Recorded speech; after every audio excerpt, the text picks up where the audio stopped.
He was just trying to survive his 8th mission, but in the next 30 seconds he would attempt a move so reckless it was banned by the U.S. military. December 20th, 1943. High above Bremen, Germany, 2nd Lieutenant Charles Chuck Joerger aggressively threw his P-51 Mustang into a tight turn as enemy cannon shells narrowly missed his canopy.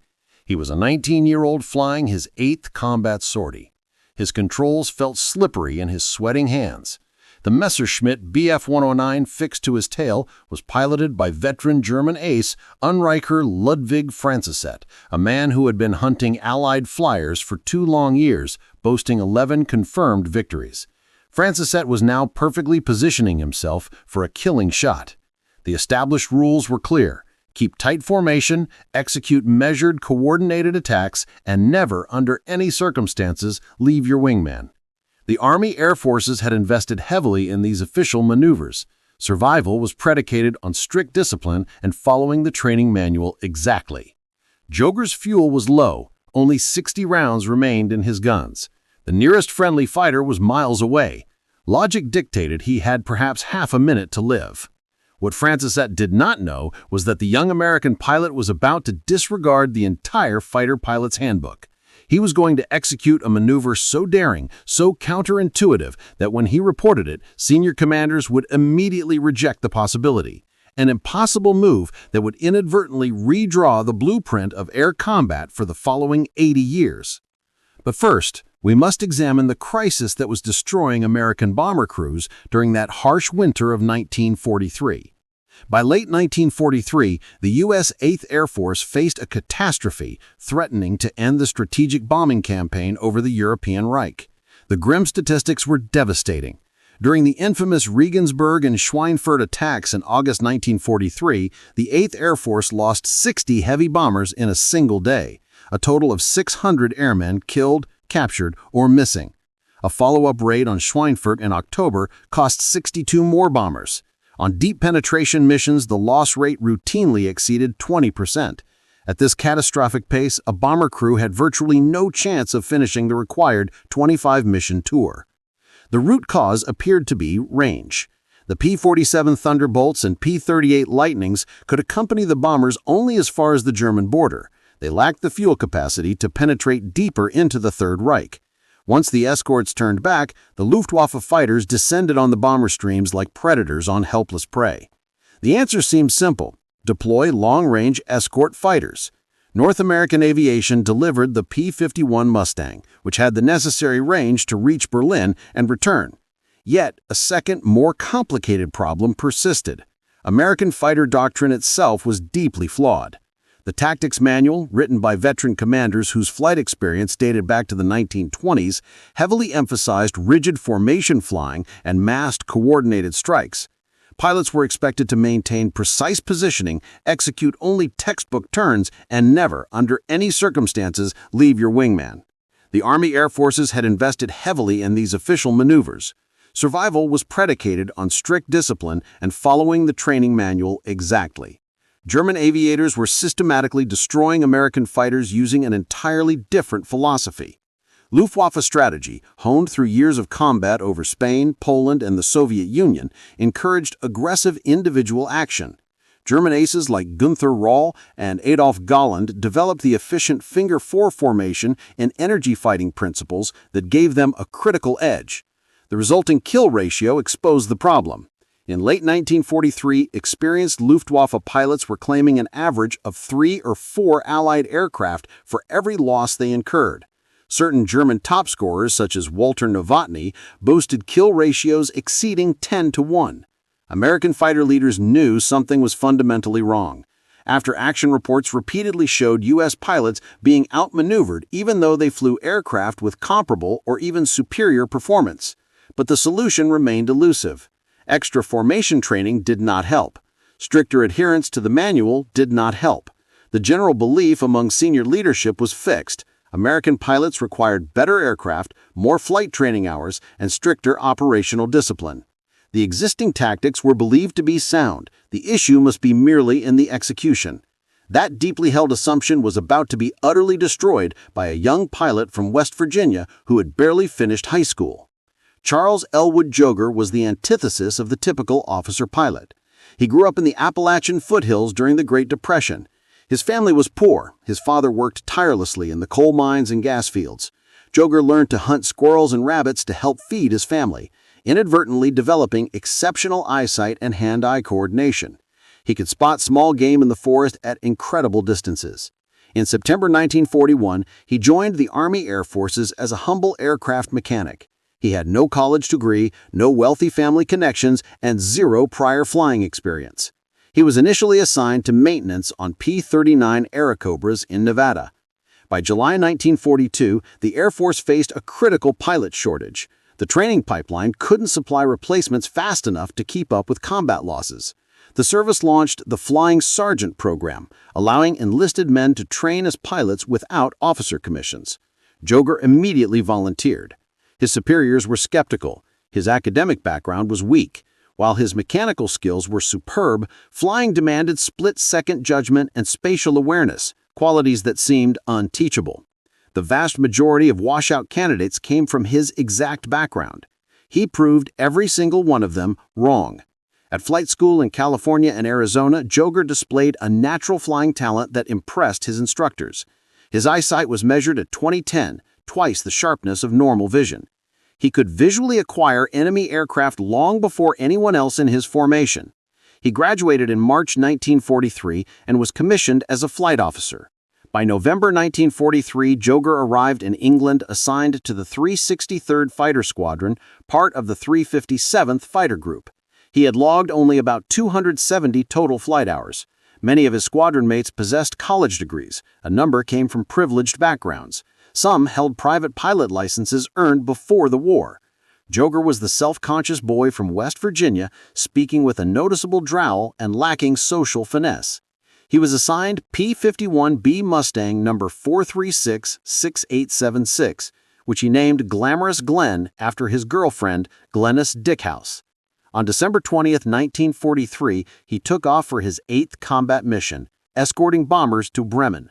This was the moment everything changed. The critical realization came not from careful tactical study or brilliant foresight. It arose from pure, raw survival instinct, as Ludwig Franciscet's Bf-109 settled onto his tail and Joerger understood he was about to die. Franciscet fired a warning burst. Cannon shells ripped past the P-51's canopy. The German veteran was closing for the finish, lining up a deadly deflection shot that would tear apart the Mustang's engine. Joerger's intense training screamed at him to maintain his current altitude, execute a prescribed evasive turn, and attempt to reach his friendly squadron mates. Every logical instinct told him to stay high, where the powerful Mustang held a performance edge. Instead, he did something completely irrational. He rolled the Mustang upside down and pulled the stick violently back, beginning a near-vertical, suicidal dive toward the German countryside, 7,000 feet below. The airspeed indicator needle spun past 400 miles per hour, past 450. The Mustang's wings began to shudder violently as the airframe approached its absolute maximum structural limits. The dive angle was so steep that Joerger's vision momentarily began to fade from the negative G-forces. This was literal suicide. Everyone knew German fighters could outdive American aircraft. The Bf-109's fuel-injected engine gave it a decisive advantage in negative G maneuvers. Diving away from a German fighter was explicitly the one thing you absolutely must not do. But Joerger wasn't concerned with doctrine. He was reacting like a West Virginia boy who had spent his entire life hunting, using terrain, using speed, exploiting every unexpected advantage available. The Mustang's powerful Packard-built Merlin engine, with its advanced two-stage supercharger, behaved differently than anyone anticipated at extreme speeds. As Joerger screamed toward the earth, the Mustang actually accelerated faster than the pursuing Bf-109. The airspeed hit 500 miles per hour. The aileron controls were nearly frozen solid from intense aerodynamic pressure. Franciscet desperately followed, firing repeatedly, but his tracer rounds were now falling steadily behind. The Mustang was rapidly pulling away. At 1,500 feet, Joerger hauled back on the stick with all his strength. The extreme G-forces slammed him into his seat. His vision tunneled sharply. The Mustang's wings flexed upward, stressed agonizingly close to failure. The aircraft recovered its dive at just 800 feet, still traveling at an astounding 480 miles per hour. Franciscus tried to follow the maneuver. The Bf-109 recovered at 600 feet, but the extreme action had completely drained his energy. His airspeed had dropped drastically. Joerger leveled off, glanced back, and saw something truly impossible. The German fighter that had been seconds from killing him was now vulnerable, slow, and behind him. Franciscus was struggling desperately to regain speed and altitude. Joerger reversed his course, climbed slightly, and positioned his Mustang directly behind the German fighter. At 400 yards, he unleashed a 3-second burst. 50 caliber rounds tore into the Bf-109's wing root and fuselage. The German fighter rolled left, trailing heavy smoke, and spiraled toward the ground. Joerger had just executed a maneuver that would soon be known as the high-speed yo-yo, a foundational move in modern dogfighting. He didn't know what it was called, nor did he fully understand the physics involved. He only knew he had survived the impossible. When he landed at RAF Leiston and reported the wild engagement, his squadron commander's response was instantaneous and dismissive. "That is absolutely impossible. The 109 outdives us in every scenario. You must have misidentified the enemy aircraft type." The intelligence officer's report was highly skeptical. The gun camera footage was considered inconclusive. The dive had been too violent, and the camera couldn't track correctly. Several high-ranking pilots reviewed Joerger's account and dismissed it as a confused memory caused by combat stress. "You simply cannot outdive a Messerschmitt," declared Major Thomas Hayes, the group operations officer. "Their fuel injection system provides them decisive benefits in negative G maneuvers. This is a scientific fact. Our doctrine is clear. American fighters must maintain altitude advantage and use coordinated attacks. Diving away from the enemy is explicitly prohibited in the tactics manual."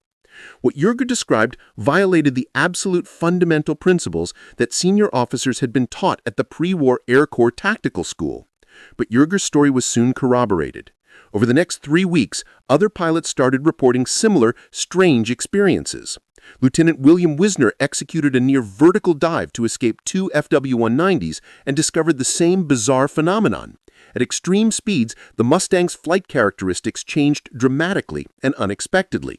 Captain Don Blakesley, commander of the 4th Fighter Group and one of the most respected American combat pilots in Europe, decided to personally investigate.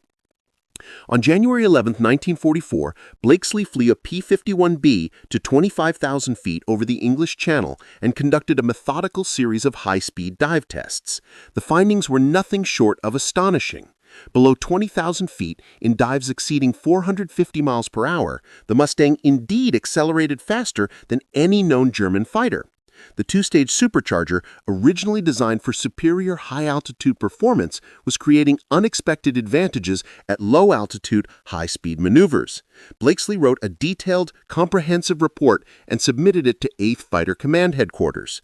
The response from the High Command was immediate and hostile. At a major commander meeting on January 18, 1944, Blakesley presented his evidence. The room immediately erupted in shouting.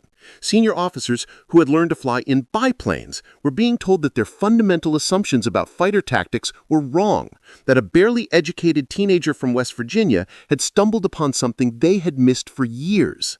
"This is absolutely reckless cowboy flying," shouted Colonel Hubert Zemke, commander of the 56th Fighter Group. "We absolutely cannot abandon coordinated, disciplined tactics for individual heroics. That is how pilots get themselves killed. Your data must be flawed," argued another colonel. "German fighters have fuel injection. We have carburetors. Physics does not lie." The meeting was on the verge of collapsing, with Blakesley's vital report about to be archived and permanently forgotten. The bureaucratic inertia was overwhelming. To change the doctrine would require admitting the previous doctrine was wrong, and many successful careers had been built upon the existing system. Then, Major General William Kepner, the commander of 8th Fighter Command, intervened. Kepner was known as a Maverick. He had learned to fly back in 1916. He had flown combat missions during World War I. He had simply watched too many young pilots die following official tactics that simply did not work in modern air combat. He was willing to challenge conventional wisdom if the evidence supported it. Gentlemen, Kepner stated, his voice cutting through the noise, I couldn't care less if this contradicts everything we learned at the tactical school. I do care about our kill ratios. Captain Blakesley's group currently boasts the highest success rate in the entire theater. If his pilots are surviving and winning by breaking the rules, then perhaps our rules are the problem. Kepner ordered immediate comprehensive testing. Over the next 2 weeks, test pilots flew the P-51B through every extreme dive profile. The data conclusively confirmed Blakesley's findings. At speeds exceeding 450 miles per hour, the Mustang's acceleration rate in a dive did exceed that of the BF-109 and the FW-190. The two-stage supercharger, originally designed for superior high-altitude performance, was creating unexpected advantages at low-altitude, high-speed maneuvers. On February 3, 1944, Kepner issued a revolutionary directive. Fighter pilots were now officially authorized to use individual initiative and aggressive, unconventional tactics, specifically including high-speed diving attacks. Strict formation discipline was purposely de-emphasized. Pilots were now encouraged to exploit the Mustang's newly discovered high-speed performance envelope. The old guard was absolutely appalled, but Kepner held the authority and he used it decisively. Before we look at how this decision changed the air war, I need to tell you about the channel's mission. We aim to bring you untold stories of courage and innovation that profoundly changed history, often stories the textbooks overlook. If you appreciate our deep historical research and documentary quality content, please hit that subscribe button. Currently, 92% of our viewers watch without subscribing, but your subscription is what helps us justify the many hours of research these episodes demand. Thank you. The new tactics were immediately put to the test. On February 20, 1944, the 8th Air Force launched Big Week, a massive coordinated effort to destroy German aircraft manufacturing capability. Over 1,000 bombers struck targets deep inside Germany, escorted by P-51 Mustangs, now flying under Kepner's new revolutionary doctrine. March 3, 1944. The sky over Berlin. Joerger, now credited with 12 enemy kills, led a 4-plane flight of Mustangs at 28,000 feet. Below them, 300 B-17s were approaching the German capital. Luftwaffe interceptors were already scrambling. Bf-109s and FW-190s from JG-3 and JG-11, some of Germany's most skilled units, rose to meet them. Oberlieutenant Heinz Baer, an expert ace with 170 kills, led a swarm of 4 Bf-109 G6s. He spotted the American flight and initiated a climbing attack, planning to use his altitude advantage for a diving pass on the heavy bombers. Joerger saw them first. His superior vision gave him 30 seconds of warning. Instead of staying in formation and executing a coordinated defense, he did something that would have earned him a court-martial just 3 months prior. He rolled inverted and dove, not away from the German fighters, but toward them, rapidly building phenomenal speed. His wingman, Lieutenant Clarence Anderson, followed without a moment's hesitation. The other 2 Mustangs maintained high cover. Baer saw the Americans diving and wrongly assumed they were fleeing the engagement. He adjusted his approach back toward the bombers. This was exactly what Joerger had intended. At an incredible 600 miles per hour, a speed that made the flight controls feel nearly welded solid, Joerger pulled up sharply underneath Baer's formation. The Bf-109s were traveling at 380 miles per hour, their attention focused on the bomber stream ahead. They never saw the Mustangs climbing rapidly from below. Joerger fired a quick 2-second burst at the trailing 109. The German fighter instantly exploded. Baer broke hard left, but Anderson was already there, firing. Baer's wingman went down, spewing flames. The remaining 2 109s immediately dove away in panic. Joerger and Anderson did not pursue. They zoom-climbed back to altitude, using their immense speed advantage to regain a commanding position above the bombers. The entire vicious engagement lasted only 45 seconds. 2 German fighters destroyed, 0 American losses. The bombers continued untouched toward their targets. This successful pattern was repeated across the entire sky. American pilots using the new aggressive tactics began achieving kill ratios that had been considered completely impossible under the old doctrine. The Luftwaffe, entirely accustomed to rigid, predictable American formations, was suddenly facing aggressive, individual high-speed attacks coming from entirely unexpected angles. The hard data told the undeniable story. In January 1944, before the new tactics, 8th Fighter Command's kill ratio against the Luftwaffe averaged 2.1 to 1. By April 1944, after the widespread adoption of energy fighting principles, the ratio surged to 4.3 to 1. By June, it reached 6.1 to 1. German pilots noticed the shift immediately. Oberlieutenant Johannes Steinhoff, a decorated veteran ace, wrote in his personal diary, "The American fighters have changed completely.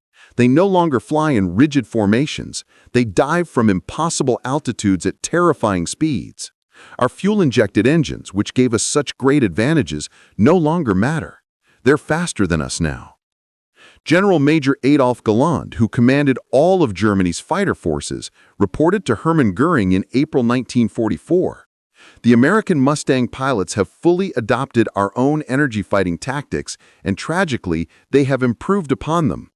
Their aircraft's high-speed performance now exceeds our own capabilities. We are losing irreplaceable, experienced pilots at an unsustainable rate."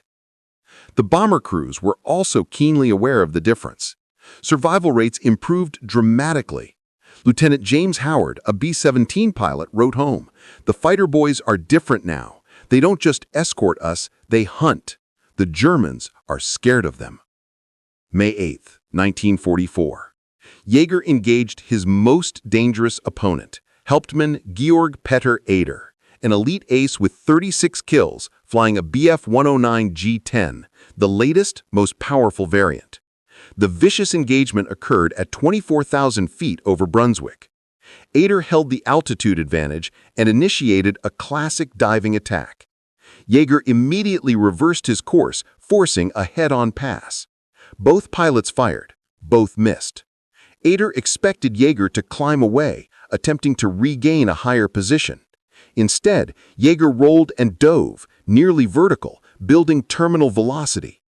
Eder followed, completely confident in his aircraft's superior diving capability. At 550 miles per hour, Jaeger pulled out of the dive and sharply reversed. Eder tries to follow, but the G-forces are too severe. His vision grayed out. His pullout was too shallow and delayed. When he recovered control, Jaeger was behind him, 400 yards away. Jaeger fired.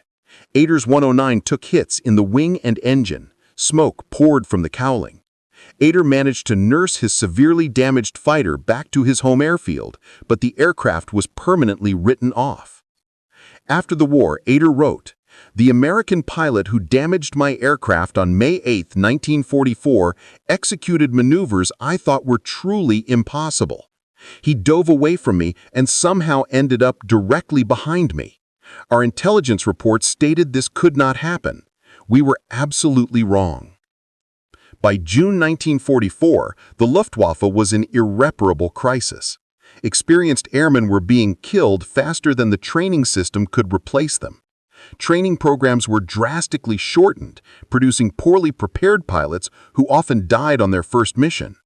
The 8th Air Force had achieved undeniable air superiority over Germany. The human impact was immense. Bomber loss rates plummeted from 20% in October 1943 to less than 4% by June 1944.